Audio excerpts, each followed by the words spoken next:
ನಾವು ಐಶ್ವರ್ಯ ಪ್ರಾಪ್ತಿಗೋಸ್ಕರವಾಗಿ ಅನೇಕ ವಿಧವಾದಂಥ ಪ್ರಯತ್ನಗಳನ್ನೆಲ್ಲವನ್ನು ಕೂಡ ಮಾಡ್ತೇವೆ. ನಾವು ಐಶ್ವರ್ಯ ರೂಪಿನಿಂದ ಪೂಜೆಯನ್ನು ಮಾಡ್ತಕ್ಕಂತಹ ಮಹಾಲಕ್ಷ್ಮಿಯೂ ಕೂಡ, ಮಹಾಲಕ್ಷ್ಮಿಯನ್ನ ನಾವು ಯಾವಾಗಲೂ ಹಣದ ಪ್ರಾಪ್ತಿಗೋಸ್ಕರವಾಗಿ, ನಾವು ಸಾಧಾರಣವಾಗಿ ಲಕ್ಷ್ಮಿ ಯಾವತ್ತೂ ನಮ್ಮನ್ನು ಬಿಟ್ಟು ಹೋಗಬಾರದು ಅಂತ ಮಹಾಲಕ್ಷ್ಮಿಯ ಪೂಜೆ ಮತ್ತು ಪ್ರಾರ್ಥನೆಯನ್ನು ಮಾಡ್ತೇವೆ. ಭಾರತದಲ್ಲಿ ಬಹಳ ಪುರಾತನವಾಗಿರ್ತಕ್ಕಂತಹ ಲಕ್ಷ್ಮಿಯ ವಿಗ್ರಹ ಅಂತಕ್ಕಂಥದ್ದು ನಮಗೆ ಪ್ರಪ್ರಥಮ ಬಾರಿಗೆ ಸಿಕ್ಕಿರತಕ್ಕಂಥದ್ದು ಉಜ್ಜಯಿನಿಯಲ್ಲಿ, ಭಾರತದ ಉಜ್ಜಯಿನಿಯಲ್ಲಿ ಸಿಕ್ಕಿರ್ತಕ್ಕಂಥದ್ದು. ಅದು ಹೇಗಿತ್ತು ಲಕ್ಷ್ಮಿ ಅಂತ ಹೇಳಿದ್ರೆ, ಎರಡು ಆನೆಗಳು ಅಕ್ಕಪಕ್ಕ ಸೊಂಡಿಲನ್ನ ಎತ್ತಿ ಮಹಾಲಕ್ಷ್ಮಿಗೆ ನಮಸ್ಕಾರ ಮಾಡುವಂತೆ, ಅಂದ್ರೆ ಗಜಲಕ್ಷ್ಮಿ ಅಂತ ಏನು ಕರಿತೀವಿ, ಈ ಒಂದು ಗಜಲಕ್ಷ್ಮಿ ರೂಪದಿಂದಲೇ ನಮಗೆ ಅತ್ಯಂತ ಪುರಾತನವಾದಂಥ ಲಕ್ಷ್ಮೀ ವಿಗ್ರಹ ಸಿಕ್ಕಿರುವಂಥದ್ದು. ಅನಂತರ ಬೇರೆ ಬೇರೆ ರೂಪಗಳಲ್ಲಿ ನಾವು ಲಕ್ಷ್ಮಿಯನ್ನ ನೋಡ್ತಾ ಇದ್ದೇವೆ. ಆದರೆ ಈ ಪುರಾತನ ಕಾಲದಿಂದಲೂ ಕೂಡ ಆನೆಯ ಸಮೇತವಾಗಿ ಲಕ್ಷ್ಮಿಯನ್ನ ಪೂಜೆ ಮಾಡಿಕೊಂಡು ಬಂದಿರತಕ್ಕಂಥದ್ರ ವಿಶೇಷತೆ ಏನು, ಆನೆಯು ಲಕ್ಷ್ಮಿಗೂ ಏನು ಸಂಬಂಧವಿದೆ?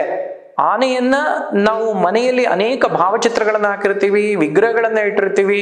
ಹಾಗೆ ದೇವರ ಮನೆಯಲ್ಲೂ ಕೂಡ ಒಂದು ಲಕ್ಷ್ಮಿಯ ಫೋಟೋ ಜೊತೆಯಲ್ಲಿ ಆನೆ ಚಿತ್ರ ಇರ್ತಕ್ಕಂಥದ್ದು ಕೂಡ ಇರುತ್ತೆ.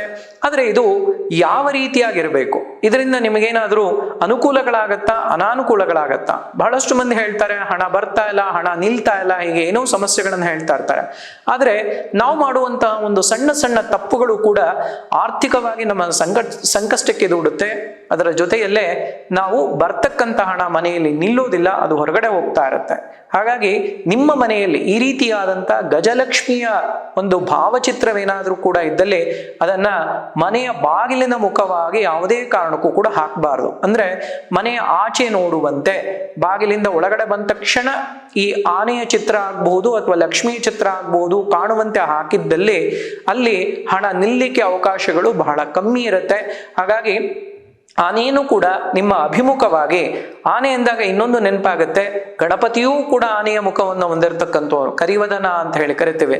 ಅಂತಹ ಗಜಾನನ ಆಗಿರ್ತಕ್ಕಂತಹ ಗಣಪತಿಯ ಚಿತ್ರವೂ ಕೂಡ ಮನೆಯಿಂದ ಆಚೆ ಭಾಗ ನೋಡುವಂತೆ ನಾವು ಹಾಕ್ತಕ್ಕಂಥದ್ರಿಂದ ಮನೆಯಲ್ಲಿ ಹಣ ನಿಲ್ತಕ್ಕಂಥದ್ದಾಗಲ್ಲ.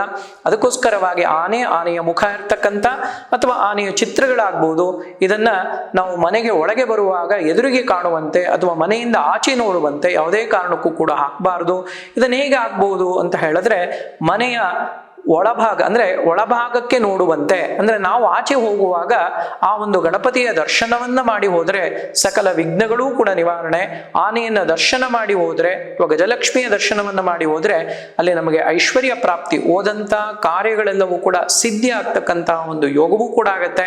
ಹಾಗಾಗಿ ನಿಮ್ಮ ಮನೆಯಲ್ಲಿ ಯಾವುದಾದ್ರೂ ಆನೆಯ ವಿಗ್ರಹಗಳಿರ್ಬೋದು ಅಥವಾ ಆನೆಯ ಚಿತ್ರವಿರ್ಬೋದು, ಇದನ್ನ ಬಾಗಿಲಿನ ಮುಖವಾಗಿ ಅಂದ್ರೆ ಬಾಗಿಲಿಂದ ಆಚೆ ನೋಡುವಂತೆ ಈ ಚಿತ್ರಗಳ ಏನಾದರೂ ಕೂಡ ನೀವು ಹಾಕಿದ್ದಲ್ಲಿ ಅದನ್ನು ತಕ್ಷಣದಲ್ಲೇ ಬದಲಾಯಿಸಿ ಅದನ್ನು ಬೇರೆ ದಿಕ್ಕಿನ ಕಡೆಗೆ ಅಥವಾ ನಾನು ಹೇಳಿದಂತೆ ಬಾಗಿಲಿಂದ ಒಳಗೆ ಬರುವಂತೆ ಕಾಣುವಂತೆ ಅಥವಾ ನಾವು ಆಚೆ ಹೋಗುವಾಗ ಅದನ್ನು ನೋಡಿ ಹೋಗುವಂತೆ ಹಾಕಿದಾಗ ಅಲ್ಲಿ ಲಕ್ಷ್ಮಿಯ ಅನುಗ್ರಹವೂ ಕೂಡ ಆಗತ್ತೆ ಅಂತ ಹೇಳಿ ತಿಳಿಸ್ಬೋದಾಗಿದೆ.